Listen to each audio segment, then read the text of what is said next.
думаю, то, что это видео сейчас все паблики алып кетеді, сондықтан сіздерге заранее айтайын, мен Қырғызстан туралы, Қырғыз елі туралы ешқашан жаман айтпағанмын. Я всегда говорила то, что в Кыргызстане самая вкусная еда, самые добрые люди, которые приняли меня как за свою дочь. Деп. И ешқашан нигде я не отрицала то, что вы моя поддержка, деп.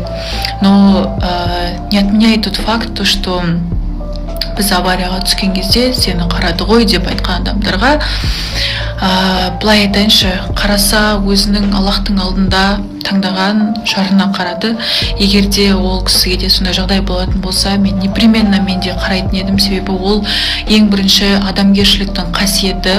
Кейбіреулер айтып жатады, бүткіл еркектер тастап кететін еді деп. Ол қандай еркек екенін мен білмеймін. Хотя бы капля адамгершілік болатын адам ешқашан қиын жағдайда тастап кетпейді.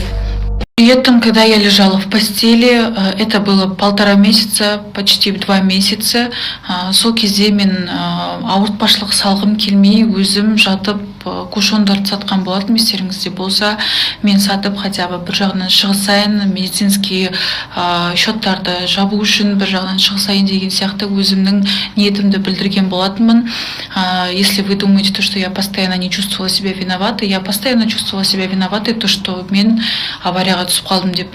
И айтады ғой, сені аяққа тұрғызды деп. Аяққа тұрғызды дейтінде мен ол кісілердің үйлеріне инвалид болып келген жоқпын. Құдайға шүкір, 2 аяғым бар, 2 қолым бар, сау адам болып келгенмін.